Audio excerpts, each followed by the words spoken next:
ಮುದ್ದಿನ ಮನೆ ಅಳಿಯ ಕಳ್ಳ ಆಗಿದ್ದಾನೆ ಅನ್ನೋ ಮಾತು ಕೇಳಿ ಗಾಯತ್ರಿ ದೇವಿ ಮತ್ತು ಉಳಿದವರು ಗಡಬಿಡಿಲಿ ಪಾರ್ಟಿ ಹಾಲ್ಗೆ ಓಡ್ ಬಂದ್ರು. ಎಲ್ಲರ ಸೂಕ್ಷ್ಮ ಕಣ್ಗಳು ಅನ್ವಿತಾ ಮತ್ತು ಗೌತಮ್ ಮೇಲೆ ಇದ್ವು. ಮುಜುಗರದಿಂದ ಅವಳಿಗೆ ತಲೆ ಎತ್ತಕ್ಕೂ ಆಗ್ಲಿಲ್ಲ. ನಿರಂಜನ್ ಕೋಪದಲ್ಲಿ, ನೋಡಿ ನೋಡಿ ಗೌತಮ್ ಇವತ್ತು ಎಂತ ಘನಂದಾರಿ ಕೆಲಸ ಮಾಡಿದಾನಂತ. ಪುಣ್ಯಕ್ ನನ್ ಕೈಲಿ ಸಿಕ್ಕಾಕೊಂಡ, ಇಲ್ಲ ಅಂದಿದ್ರೆ ಈ ಗಿಫ್ಟ್ ಗಳಿಂದ ಇನ್ನೇನ್ ಕದೀತಿದ್ನೋ. ಆ ಮಾತ್ ಕೇಳಿ ಶರಣ್ಯ ಮುಂದೆ ಬಂದವಳು ನಿರಂಜನ್ ಕೈಲಿರೋ ನೆಕ್ಲೆಸ್ ತಗೊಂಡು ಆಶ್ಚರ್ಯದಿಂದ ನೋಡಕ್ ಶುರು ಮಾಡಿದ್ಲು. ಇದು ನಾನು ಅವತ್ತು ಜ್ಯುವೆಲರಿ ಶಾಪ್ ಅಲ್ಲಿ ತುಂಬಾ ಇಷ್ಟಪಟ್ಟಿದ್ನಲ್ಲ, ಅದೇ ನೆಕ್ಲೆಸ್. ಇದನ್ನ ಈ ಲೋ ಕ್ಲಾಸ್ ಮನೆಯೊಳಿಯ ಕಳ್ತನ ಮಾಡ್ತಿದ್ದಾನೆ. ಓ ಮೈ ಗಾಡ್, ಇವನ್ ಕಣ್ಣಿಗೆ 1-2 ಲಕ್ಷದ ಐಟಮ್ ಕಾಣಿಸಿಲ್ಲ ನೋಡಿ, ಬರೋಬ್ಬರಿ 12 ಲಕ್ಷದ ನೆಕ್ಲೆಸ್ಸೇ ಬೇಕಾಗಿದೆ. ಆ ಮಾತ್ ಕೇಳಿಸ್ಕೊಂಡ ಗಾಯತ್ರಿ ಕೋಪದಲ್ಲಿ ಉರಿತಾ ಕಣ್ಣಿಗೆ ಏರಿಸಿದ ಕನ್ನಡಕನ ಕೆಳಗಿಳಿಸಿದ್ಲು. ಶರಣ್ಯ ಬೇಜಾರಾದೋಳ ಥರ ಒಲೋ ವಾಯ್ಸಲ್ಲಿ, ನಾನು ಈ ನೆಕ್ಲೆಸ್ನ ತುಂಬಾ ಇಷ್ಟಪಟ್ಟಿದ್ದೀನಿ ಅಂತ ಸಿಂಹಾದ್ರಿ ಫ್ಯಾಮಿಲಿಗೆ ಗೊತ್ತಾಗಿರುತ್ತೆ. ಅದಕ್ಕೆ ಇದನ್ನ ನೀಟಾಗಿ ಪ್ಯಾಕ್ ಮಾಡಿಸಿ ನನಗೋಸ್ಕರ ಅಂತ ಕಳ್ಸಿದ್ದಾರೆ. ಆದ್ರೆ ಈ ಗೌತಮ್ ಮುಗ್ಧನ್ ಥರ ವೇಷ ಹಾಕೊಂಡು ಕಳ್ತನ ಮಾಡಿದ್ದಾನೆ. ಈಗ್ಲೇ ಪೊಲೀಸರಿಗೆ ಕಾಲ್ ಮಾಡಿ ಇವನು ಒಂದ್ಸಲ ತಪ್ಪು ಮಾಡ್ದ ಅಂತ ಬಿಟ್ಬಿಟ್ರೆ ಪದೇ ಪದೇ ಇದೇ ಕೆಲಸ ಮಾಡ್ತಾನೆ. ಗಾಯತ್ರಿ ದೇವಿ ಕೋಪಕ್ಕೆ ತುಪ್ಪ ಸುರಿದಂಗಾಗಿತ್ತು. ಅವಳು ಸಿಟ್ಟಲ್ಲಿ ಗೌತಮ್ ಮತ್ತು ಅನ್ವಿತಾ ಮುಂದೆ ಬಂದು ನಿಂತ್ಕೊಂಡು ಕಿರ್ಚಕ್ ಶುರು ಮಾಡಿದ್ಲು. ಯಾಕೆ ನೀವಿಬ್ರು ನಮ್ಮನ್ನ ನೆಮ್ಮದಿಯಾಗಿ ಇರಕ್ ಬಿಡ್ತಿಲ್ಲ? ನಮ್ಮನೆ ಪಾರ್ಟಿ ಹಾಳ್ ಮಾಡಕ್ಕೆ ಕಾಯ್ತಿದ್ರಿ ಅನ್ಸುತ್ತೆ. ಹಾಳಾದವ್ರು, ಯಾಕಾದ್ರೂ ನಿಮ್ಮನ್ನ ಕರೆದ್ನೋ ಅನಿಸ್ತಿದೆ. ಗಾಯತ್ರಿ ದೇವಿ ಒಂದೊಂದು ಮಾತು ಅನ್ವಿತಾ ಹಾರ್ಟ್ಗೆ ಮುಳ್ಳು ಚುಚ್ಚದಂಗಾಗ್ತಿತ್ತು. ಗೀತಾ ಅನಿಲ್ ಕೂಡ ಏನು ಮಾತಾಡ್ಬೇಕು ಗೊತ್ತಾಗದೆ ಒದ್ದಾಡ್ತಿದ್ರು. ಗಾಯತ್ರಿ ದೇವಿ ಏನಾದ್ರೂ ಹೇಳೋ ಮೊದ್ಲೇ ತಾನೇ ಮಾತಾಡ್ಬಿಡ್ಬೇಕು ಅಂತ ಅನ್ವಿತಾ ಆತಂಕದಲ್ಲಿ, ಗೌತಮ್ ಈ ನೆಕ್ಲೆಸ್ ಎಲ್ಲಿಂದ ಬಂತು? ನಿಜ ಹೇಳು. ಗೌತಮ್ ಗಂಭೀರವಾಗಿ, ನಾನ್ ಸತ್ಯ ಹೇಳಿದ್ರೆ ನೀನ್ ನಂಬ್ತೀಯ? ಅನ್ವಿತಾ ಅವನ್ ಮಾತಿಗೆ ನೇರವಾಗಿ ಉತ್ತರ ಕೊಡದೆ ಸುಮ್ನೆ ಅವನ್ ಕಣ್ಣನ್ನೇ ದಿಟ್ಟಿಸಿ ನೋಡಿದ್ಲು. ಇದನ್ನ ನಂಗೆ ಯಾರೋ ಕೊಟ್ಟಿದ್ದು ಅನ್ವಿ, ಸ್ಪೆಷಲಿ ಇದನ್ನ ನಿನ್ಗೆ ಕೊಡ್ಬೇಕು ಅಂತ ಅವ್ರು ಹೇಳಿದ್ರು. ನಿರಂಜನ್ ಅವನ್ ಮಾತು ಕೇಳಿ, ವಾಹ್, ನಿನ್ನಂಥ ವೇಸ್ಟ್ ಬಾಡಿಗೆ ಇಷ್ಟು ಬೆಲೆ ಬಾಳೋ ವಸ್ತುನ ಯಾರು ಕೊಡ್ತಾರೆ? ನಿನ್ ಪ್ರಕಾರ ಪಾರ್ಟಿಲಿರೋ ಜನಗಳೆಲ್ಲ ಗುಗ್ಗುಗಳು ಅಂತಲ? ಅಟ್ಲೀಸ್ಟ್ ನಂಬೋವಂತ ಸುಳ್ಳಾದ್ರೂ ಹೇಳಬಾರ್ದೇನೋ ಮನೆ ಅಳಿಯ. ಗೌತಮ್ ಕಾನ್ಫಿಡೆನ್ಸ್ಲಿ, ನನಗೆ ಸುಳ್ಳು ಹೇಳೋ ಅಗತ್ಯ ಏನೂ ಇಲ್ಲ. ಈ ನೆಕ್ಲೆಸ್ ಅನ್ವಿತಾಗೋಸ್ಕರನೇ ಕಳಿಸಿರೋದು.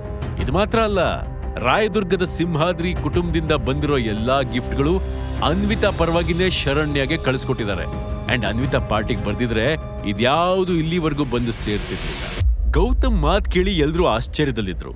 ರಾಜಾರಾಮ್ ಮತ್ತು ಸಿದ್ಧಾರ್ಥ್ ಇಬ್ರಿಗೂ ಮುಖಕ್ಕೆ ತಣ್ಣೀರ್ ಎರಚಿದಂಗಾಯ್ತು.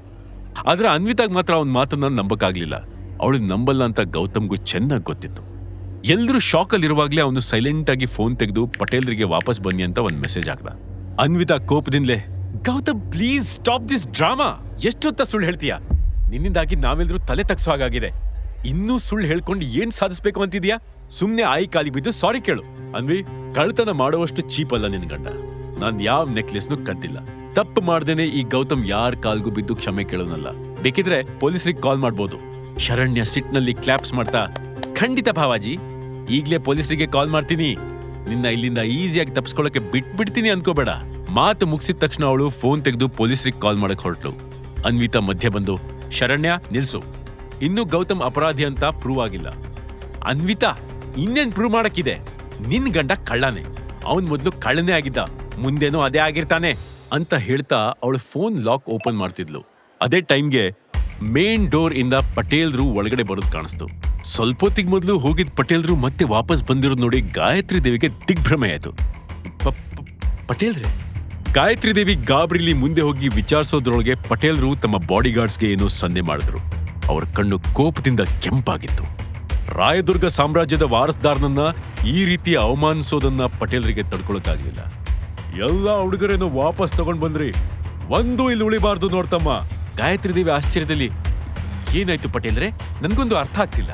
ನೋಡಿ, ನನಗೆ ಯಾರ ಹತ್ರನೂ ಮಾತಾಡಕ್ ಇಷ್ಟ ಇಲ್ಲ.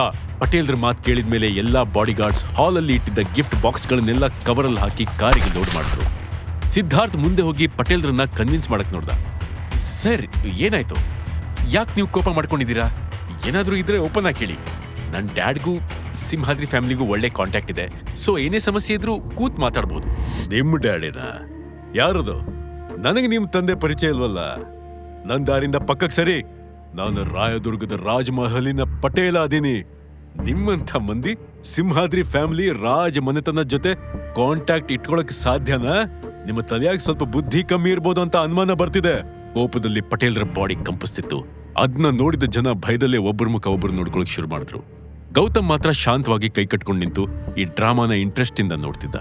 ಇನ್ನೊಂದ್ ಕಡೆ ಅನ್ವಿತಾ ಮತ್ತೆ ಅವಳ ತಂದೆ ತಾಯಿ ಇನ್ನು ಶಾಕ್ ಇಂದ ಆಚೆ ಬಂದಿರ್ಲಿಲ್ಲ.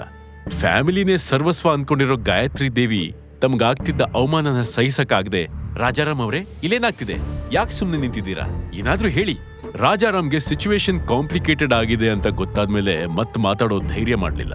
ಅವನು ಒಂದು ಮಾತಾಡಿದ್ರು ಆ ಸುಳ್ಳು ಬಯಲಾಗ್ತಿತ್ತು. ನಿರಂಜನ್ ತನ್ನ ಆಯಿ ಮತ್ತು ಶರಣ್ಯನ ಬಾಡಿದ ಮುಖನ ನೋಡಕ್ಕಾಗದೆ ಪಟೇಲ್ ಹತ್ರ ಬಂದು, ಸರ್ ಏನಾಯ್ತು ಅಂದ್ರೆ ನಾವಿಲ್ಲಿ. ಶಟಪ್, ಪಕ್ಕಕ್ ಬಾ. ಒಬ್ರಾದ್ಮೇಲೆ ಒಬ್ರು ನನ್ನ ದಾರಿಗೆ ಅಡ್ಡ ಬಂದು ನಿಂತ್ಕೊಂಡಿದ್ದೀರಾ. ನನಗೆ ನನ್ನ ಕೆಲಸ ಮುಗ್ಸಾಕ್ ಬಿಡ್ತಿರೋ ಇಲ್ಲೋ. ಪಟೇಲ್ರು ಗೌತಮ್ ಕಡೆ ನೋಡಿದ್ರು, ಆದ್ರೆ ಅವನು ಸೀಕ್ರೆಟ್ ಆಗಿ ಶರಣ್ಯ ಕಡೆ ಕೈ ತೋರಿಸ್ದ. ಪಟೇಲ್ರ ಕಣ್ಣು ಶರಣ್ಯ ಕೈಲಿದ್ದ ನೆಕ್ಲೆಸ್ ಕಡೆ ಹೋದ್ವು. ಈ ನೆಕ್ಲೆಸ್ ನಿಮ್ ಕೈಯಲ್ಲಿ ಯಾಕದ? ನಿರಂಜನ್ ಕೂಡ್ಲೆ, ಅಯ್ಯೋ ಸರ್, ನಾನು ಇದನ್ನೇ ಹೇಳ್ಬೇಕು ಅಂತಿರೋದು. ಈ ನೆಕ್ಲೆಸ್ನ ಈ ಗೌತಮ್ ಇದಾನಲ್ಲ, ಇವನು ಕಳ್ತನ ಮಾಡಿದಾನೆ. ಈಗ ನಾವು ಪೊಲೀಸರಿಗೆ ಕರ್ಸೋಣ ಅಂತಿದ್ವಿ, ಅಷ್ಟರಲ್ಲಿ ಹೇಗಾದ್ರೂ ಪಟೇಲ್ರನ್ನ ಡೈವರ್ಟ್ ಮಾಡ್ಬೇಕು ಅಂತ ನಿರಂಜನ್ ಟ್ರೈ ಮಾಡ್ತಿದ್ದ. ಆದ್ರೆ ಈ ಮಾತು ಕೇಳಿದ್ಮೇಲಂತೂ ಪಟೇಲ್ರಿಗೆ ಕೋಪ ಡಬ್ಬಲ್ ಆಯ್ತು. ಚಿಕ್ಕದೊರೆನ ಕಳ್ಳ ಅಂದ್ರೆ ಪಟೇಲ್ರಿಗೆ ಸಹಿಸೋಕೆ ಸಾಧ್ಯನಾ? ಅವರ ನೆಕ್ಲೆಸ್ ಕದ್ದಿದಾರಂತ ನಿಮಗೆ ಯಾರು ಹೇಳಿದ್ದು? ಗಾಯತ್ರಿ ದೇವಿ ಸಮಾಧಾನವಾಗಿ, ಪಟೇಲ್ರೆ, ನಿರಂಜನ್ ಹೇಳಿದ್ದು ನಿಜ.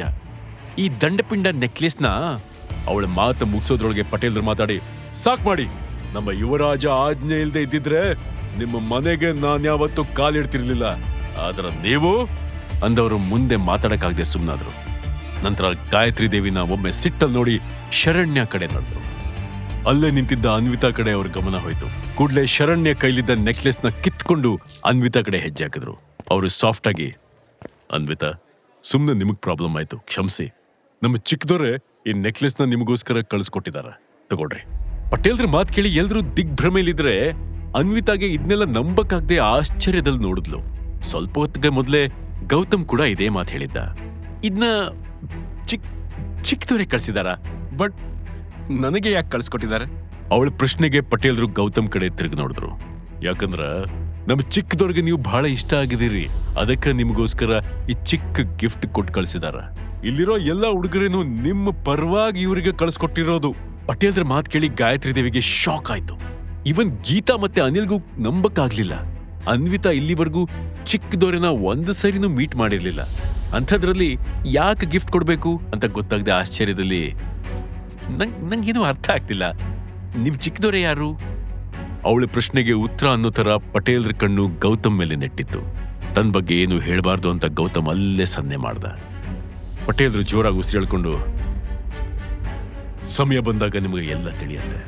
ನಾನು ಈಗಲೇ ಎಲ್ಲಾನು ಹೇಳಕ್ಕಾಗಲ್ಲ, ಟೈಮ್ ಆದ್ರಿ, ನಾನು ಅರ್ಜೆಂಟಾಗಿ ಹೊರಡ್ಬೇಕು. ಹಾಗೆ ಹೇಳಿದ ನಂತರ ಪಟೇಲ್ರು ಒಂದು ಕ್ಷಣ ನಿಲ್ದೆ ಅಲ್ಲಿಂದ ಹೊರಟ್ಬಿಟ್ರು. ಈ ಚಿಕ್ಕ ಸತ್ಯನ ಎದುರಿಸೋ ಧೈರ್ಯನೂ ಇವತ್ತು ಅನ್ವಿತಾಗಿರ್ಲಿಲ್ಲ. ಆದ್ರೆ ಇನ್ನೊಂದು ವರ್ಷದ ನಂತರ ಅವಳ ಕನ್ಸಲ್ಲೂ ಎಕ್ಸ್ಪೆಕ್ಟ್ ಮಾಡದಿರೋ ದೊಡ್ಡ ಸತ್ಯನ ಹೇಗೆ ಫೇಸ್ ಮಾಡ್ತಾಳೋ ಅಂತ ಗೌತಮ್ ಯೋಚಿಸ್ತಿದ್ದ. ಅನ್ವಿತಾ ಏನೋ ಥಿಂಕ್ ಮಾಡಿ ಪಟೇಲ್ರ ಹಿಂದೆ ಓಡಿದ್ಲು. ಹೊರಗೆ ಹೋದವಳು, ನಿಂತ್ಕೊಳ್ಳಿ, ನನಗೆ ನೆಕ್ಲೆಸ್ ಬೇಡ, ನನಗ ನಿಮ್ ಚಿಕ್ಕದವರೇ ಪರಿಚಯನೇ ಇಲ್ಲ, ಅಂಥದ್ರಲ್ಲಿ ಇದನ್ನ ಹೇಗೆ ತಗೊಳ್ಳಿ ಅಂತ ಅವಳ ನೆಕ್ಲೆಸ್ನ ವಾಪಸ್ ಕೊಟ್ಬಿಟ್ಲು. ಪಟೇಲ್ರು ಜಾಸ್ತಿ ಏನು ಹೇಳ್ದೆ ಅಲ್ಲಿಂದ ಹೊರಟೋದ್ರು. ಎಲ್ರ ಕಣ್ಣು ಅನ್ವಿತಾ ಮತ್ತು ಗೌತಮ್ ಮೇಲಿತ್ತು. ಇಡೀ ಹಾಲ್ನಲ್ಲಿ ವಿಚಿತ್ರವಾದ ಮೌನ ಆವರಿಸ್ತು. ಗೌತಮ್ ಮೊದಲು ಸೈಲೆನ್ಸ್ ಬ್ರೇಕ್ ಮಾಡ್ದ. ಅನ್ವಿ, ನಾನ್ ಯಾವ ನೆಕ್ಲೆಸ್ನು ಕದ್ದಿಲ್ಲ ಅಂತ ನಂಬಿಕೆ ಬಂತ? ಅವನ ವಾಯ್ಸ್ ಕೇಳಿದ್ಮೇಲೆ ಅನ್ವಿತಾಗೆ ತನ್ ಮೇಲೆ ತನಗೇ ಬೇಸರ ಆಯ್ತು. ಈ ಕಡೆ ಗಾಯತ್ರಿ ದೇವಿ ಮನ್ಸಲ್ಲಿ ದುರಾಸೆ ಹೆಚ್ಚಾಗ್ತಾ ಇತ್ತು. ಜೀವನದಲ್ಲಿ ಹಣನೇ ಮುಖ್ಯ, ಹಣ ಒಂದಿದ್ರೆ ಎಲ್ಲನೂ ಕಾಲ್ ಹತ್ರ ಬಂದ್ ಬೀಳತ್ತೆ ಅನ್ನೋದು ಅವಳ ಸ್ಟ್ರಾಂಗ್ ಬಿಲೀಫ್. ವಯಸ್ಸಾಗ್ತಿದ್ದಂಗೆ ಹಣದ ಮೇಲೆ ವ್ಯಾಮೋಹ ಜಾಸ್ತಿನೇ ಬೆಳೆಸ್ಕೊಂಡಿದ್ರಿಂದ ಅನ್ವಿತಾ ಈಗ ಅವಳ ಕಣ್ಣಿಗೆ ರಿಸರ್ವ್ ಬ್ಯಾಂಕ್ ಥರ ಕಾಣಿಸ್ತಿದ್ಲು. ರಾಯದುರ್ಗದ ರಾಜ್ಕುಮಾರ್ನೇ ಅವಳ ಹಿಂದೆ ಬಿದ್ದಿದ್ದ. ರಾಜ ಮನೆತನದ ದುಡ್ಡು, ದೌಲತ್ತು, ಬಿಸ್ನೆಸ್ ಎಲ್ಲ ನೆನಪಾಗಿ ಗಾಯತ್ರಿ ದೇವಿ ವರ್ತನೆನೇ ಬದಲಾಯ್ತು. ಅವಳು ಪ್ರೀತಿಯಿಂದ ಅನ್ವಿತಾ ಭುಜದ ಮೇಲೆ ಕೈ ಹಾಕಿದ್ಲು. ಅಲ್ಲ ಅನ್ವಿತಾ, ನಿನಗಷ್ಟು ದೊಡ್ಡ ಫ್ಯಾಮಿಲಿ ಪರಿಚಯ ಇದೆ ಅಂತ ನನ್ಗೊಂದ್ ಮಾತು ಹೇಳ್ಬೇಕಲ್ವಾ? ಅನ್ವಿತಾ ಗಾಬ್ರಿಲಿ, ಇಲ್ಲಪ್ಪ, ನಂಗೆ ನಿಜವಾಗ್ಲೂ ಆ ರಾಜ್ಕುಮಾರ್ ಯಾರಂತ ಗೊತ್ತಿಲ್ಲ ಆಯಿ. ಸಾಕು, ಎಷ್ಟು ದಿನ ಅಂತ ಈ ವಿಷಯನೆಲ್ಲ ಮುಚ್ಚಿಡ್ತೀಯ? ಟು ಬಿ ಆನೆಸ್ಟ್, ಇದರಲ್ಲಿ ನಂದು ತಪ್ಪಿದೆ. ನಾನೇ ನಿನ್ ಜೊತೆ ಚೆನ್ನಾಗಿ ಮಾತಾಡ್ದೆ, ಕೊಬ್ಬು ತೋರಿಸ್ಬಿಟ್ಟೆ. ನಿನ್ ಮೇಲೆ ರೇಗ್ತಾ ದೂರ ತಳ್ಬಿಟ್ಟೆ ಪುಟ್ಟ. ಕ್ಷಮಿಸ್ಬಿಡು ಅನ್ವಿತಾ, ನಾನ್ ನಿನ್ನ ಆಯಿ ಅಲ್ವಾ? ನನ್ನ ತಪ್ಪನ್ನ ನೀನು ಮನ್ಸಿನಲ್ಲಿ ಇಟ್ಕೊಳ್ಳೋದಿಲ್ಲ ಅಂತ ನನಗೆ ಗೊತ್ತು. ಈಗ್ಲಾದ್ರೂ ಹೇಳಮ್ಮ, ಆ ಚಿಕ್ಕದೋರೆ ಯಾರು? ಇದ್ದಕ್ಕಿದ್ದಂಗೆ ಗಾಯತ್ರಿ ದೇವಿ ಅನ್ವಿತನ ಮೇಲೆ ಪ್ರೀತಿ ಮಳೆ ಸುರಿಸ್ತಿರೋದನ್ನ ನೋಡಿ ಶರಣ್ಯಾಗೆ ಉರಿ ತಡ್ಕೊಳಕ್ಕಾಗ್ಲಿಲ್ಲ. ಅನಿಲ್ ಮತ್ತೆ ಗೀತಾ ಕೂಡ ವಿಚಿತ್ರವಾಗಿ ನೋಡ್ತಿದ್ರು. ಅದೊಂದು ಇನ್ಸಿಡೆಂಟ್ ಇಂದ ಪಾರ್ಟಿಗೆ ಬಂದಿದ್ದ ಜನರ ಕಣ್ಣಲ್ಲಿ ಅನ್ವಿತಾ ಮೇಲೆ ರೆಸ್ಪೆಕ್ಟ್ ಮೂಡ್ತು. ಗೀತಾ ಇಂಥ ಅವಕಾಶಕ್ಕಾಗಿಯೇ ಕಾಯ್ತಿದ್ದು. ಅವಳೇನೋ ಹೇಳಕ್ ಹೊರಟಿದ್ಲು. ಅಷ್ಟರಲ್ಲಿ ಅನ್ವಿತಾ, ನಾನ್ ನಿಮ್ಗೆ ಹೇಗೆ ಹೇಳಿ, ನಂಗೇನು. ಆದ್ರೆ ಅವಳಿಗೆ ಮಾತಾಡಕ್ ಅವಕಾಶನೇ ಕೊಡದೆ ಗೀತಾ, ಸರಿ ಅನ್ವಿ, ಸುಮ್ನೆ ಟೆನ್ಷನ್ ಮಾಡ್ಕೋಬೇಡ. ಅತ್ತೆಮ್ಮ, ನಮ್ಮ ಅನ್ವಿ ವಯಸ್ಸು ಇನ್ನೂ ಚಿಕ್ಕದು, ಅದು ಅಲ್ಲದೆ ಬ್ಯೂಟಿಫುಲ್ ಆಗಿದ್ದಾಳೆ. ನನ್ನ ಮಗಳು ಚಿಕ್ಕದವರೇನ ನೋಡಿಲ್ದೇ ಇರ್ಬೋದು, ಆದ್ರೆ ರಾಯದುರ್ಗದ ರಾಜ್ಕುಮಾರಂಗೆ ನನ್ನ ಮಗಳ ಮೇಲೆ ಕಣ್ಣಿದೆ ಅಂದವಳು ಅನ್ವಿತಾ ಕಡೆ ನೋಡಿ, ಅಂಜಿ ಪುಟ, ನಿನ್ನ ಅದೃಷ್ಟ ಬದಲಾಗಿದೆ ಕಂದ. ಈ ಗೌತಮ್ಗೆ ಡೈವರ್ಸ್ ಕೊಟ್ಟು ರಾಯದುರ್ಗದ ರಾಜ್ಕುಮಾರನ್ ಜೊತೆ ಮದ್ವೆ ಆಗಿ ಮಹಾರಾಣಿ ತರ ಬದುಕ್ಬೋದಲ್ಲ ಕಂದ. ಗಾಯತ್ರಿ ದೇವಿನೂ ಗೀತಾ ಮಾತಿಗೆ ಸಾಥ್ ಕೊಡ್ತಾ, ಜೀವನದಲ್ಲಿ ಮೊದಲನೇ ಬಾರಿಗೆ ನಿಮ್ಮ ಅಮ್ಮ ಒಂದು ಒಳ್ಳೆ ಮಾತು ಹೇಳಿದಾಳೆ, ಆ ಗೌತಮ್ಗೆ ಡೈವರ್ಸ್ ಕೊಟ್ಬಿಡು, ಇವನ್ ಮದ್ವೆ ಆದ್ಮೇಲೆ ನಿನ್ ಜೀವನದಲ್ಲಿ ಅಂತ ಹೇಳಿದ ಗಾಯತ್ರಿ ದೇವಿ ಗೌತಮ್ ಮುಂದೆ ನಿಂತು ಅವನ್ ಕಣ್ಣಲ್ಲಿ ಕಣ್ಣಿಟ್ಟು ನೋಡಕ್ ಶುರು ಮಾಡಿದ್ಲು. ಗೌತಮ್ನ ಬ್ಲೇಮ್ ಮಾಡಕ್ ಹೊರಟಿದ್ ನೋಡಿ ಅನ್ವಿತಾ ಗಾಯತ್ರಿ ಮತ್ತೆ ಗೌತಮ್ ಮಧ್ಯ ಹೋಗಿ ನಿಂತ್ಲು. ಅನ್ವಿತಾ ಅಸಮಾಧಾನದಿಂದ, ಪ್ಲೀಸ್ ಸ್ಟಾಪ್ ದಿಸ್, ಗೌತಮ್ದೇನು ತಪ್ಪಿಲ್ಲ, ಆದ್ರೂ ನೀವು ಅವನಿಗೆ ಈಗಾಗಲೇ ಸಾಕಷ್ಟು ಅವಮಾನ ಮಾಡಿದೀರಾ. ನೀವ್ ಯಾರೇನೇ ಹೇಳಿದ್ರು ನಾನು ಗೌತಮ್ಗೆ ಡಿವೋರ್ಸ್ ಕೊಡಲ್ಲ. ಅನ್ವಿತಾ ಕೋಪದಲ್ಲಿ ದುರ್ಗುಡುತ್ತಿರೋದನ್ನ ನೋಡಿ ಗಾಯತ್ರಿ ದೇವಿಗೆ ವಿಪರೀತ ಸಿಟ್ಟು ಬಂತು. ಇಲ್ಲಿವರೆಗೂ ಅವಳ ಫ್ಯಾಮಿಲಿಲಿ ಅನ್ವಿತಾ ಥರ ಯಾರು ಎದುರು ಮಾತಾಡಿರ್ಲಿಲ್ಲ. ಏನೋ ಚಿಕ್ಕ ಹುಡುಗಿ ಹೇಳಿದ್ರೆ ಅರ್ಥ ಮಾಡ್ಕೊತಾಳೆ ಅಂತ ಸಮಾಧಾನದಲ್ಲಿ ಮಾತಾಡಿದ್ರೆ ನನಗೆ ಉಲ್ಟಾ ಮಾತಾಡ್ತೀಯ. ನೀನು ಬುದ್ಧಿವಂತೆ ಅನ್ಕೊಂಡಿದ್ದೆ, ನಿನ್ ತಂದೆ ಹಾಗೆ ಖಾಲಿ ಬುರುಡೆ ಅಂತ ನನಗೇನ್ ಗೊತ್ತು. ಅಲ್ಲ, ಗಂಡನ್ ಮೇಲೆ ಅಷ್ಟೊಂದು ಪ್ರೀತಿ ಇದ್ರೆ ಮದ್ವೆ ಆದ್ಮೇಲೆ ಇನ್ನೊಬ್ಬನ ಜೊತೆ ಅಫೇರ್ ಯಾಕೆ ಇಟ್ಕೊಂಡೆ? ಹೊಸ ರಿಲೇಶನ್ಶಿಪ್ ಮಾಡ್ಕೋತೀಯ ಅಂದ್ರೆ ಈಗ ಅಂಟ್ಕೊಂಡಿರೋ ಕೆಸರನ್ನ ತೊಳ್ಕೊಬೇಕಲ್ವಾ? ಈ ಮುಟ್ಟಾಳನ್ನ ನಿನ್ ಲೈಫಿಂದ ಕಿತ್ತೆಸ್ದು ನಿನ್ ರೆಸ್ಪೆಕ್ಟ್ ಅನ್ನಾದ್ರೂ ಉಳಿಸ್ಕೋ. 1 by 1 ಬುಲೆಟ್ ಫೈರ್ ಆದಂಗೆ ಗಾಯತ್ರಿ ದೇವಿ ಬಾಯಿಂದ ಭಯಂಕರ ಮಾತುಗಳು ಕೇಳಿ ಬರ್ತಿತ್ತು. ಅನ್ವಿತಾ ಕಣ್ಣಿಂದ ನೀರಿಳಿತಿತ್ತು. ಗೌತಮ್ ಏನ್ ಬೇಕಿದ್ರು ತಡ್ಕೋತಾನೆ, ತನ್ನ ಹೆಂಡತಿ ಕಣ್ಣಲ್ಲಿ ನೀರ್ ಕಂಡ್ರೆ ಅವನಿಂದ ಸುಮ್ನಿರಕ್ಕಾಗ್ತಿರ್ಲಿಲ್ಲ. ಅನಿಲ್ ಮತ್ತು ಗೀತಾಗೂ ಈ ಮಾತನ್ನ ಸಹಿಸ್ಕೊಳ್ಳಕ್ಕೆ ಸಾಧ್ಯ ಆಗ್ಲಿಲ್ಲ. ಅನಿಲ್ ಮುಂದೆ ಬಂದು ಅನ್ವಿತಾ ಭುಜದ ಮೇಲೆ ಕೈ ಇಟ್ಟ. ಅಮ್ಮ, ಪ್ಲೀಸ್, ಇನ್ನು ನಮ್ಮಿಂದ ಯಾವ ಮಾತನ್ನು ಕೇಳಕ್ ಸಾಧ್ಯ ಇಲ್ಲ. ನಾವಿಲ್ಲೇ ಇದ್ರೆ ನಿಮಗ್ ಕಿರಿಕಿರಿ ಆಗ್ಬೋದು ಅಂತ ಹೇಳಿದ ಅನಿಲ್ ಹೆಂಡತಿ ಮತ್ತು ಮಗಳನ್ನ ಕರ್ಕೊಂಡು ಹೊರಟ್ಬಿಟ್ಟ. ಮನ್ಸಲ್ ಕೋಪ ಇದ್ರು ಗೌತಮ್ ಜಾಸ್ತಿ ಮಾತಾಡದೆ ಜೇಬಲ್ ಕೈ ಹಾಕೊಂಡು ಅವ್ರ ಹಿಂದೆನೆ ಗಂಭೀರವಾಗಿ ಹೊರಟೋದ. ಮುಂದಿನ ಕಥೆ ತಿಳಿಯಲು ಪಾಕೆಟ್ FM ಯೂಟ್ಯೂಬ್ ಚಾನೆಲ್ನಲ್ಲಿ ಮುಂದಿನ ಎಪಿಸೋಡ್ಗಳನ್ನು ನೋಡಿ ಮತ್ತು ರಾಯಲ್ ವಾರಸದಾರ ಎಲ್ಲಾ ಎಪಿಸೋಡ್ಗಳನ್ನು ಕೇಳಲು ಪಾಕೆಟ್ FM ಆಪ್ ಈಗಲೇ ಡೌನ್ಲೋಡ್ ಮಾಡಿ. ಲಿಂಕ್ ಡಿಸ್ಕ್ರಿಪ್ಷನ್ನಲ್ಲಿ ನೀಡಲಾಗಿದೆ.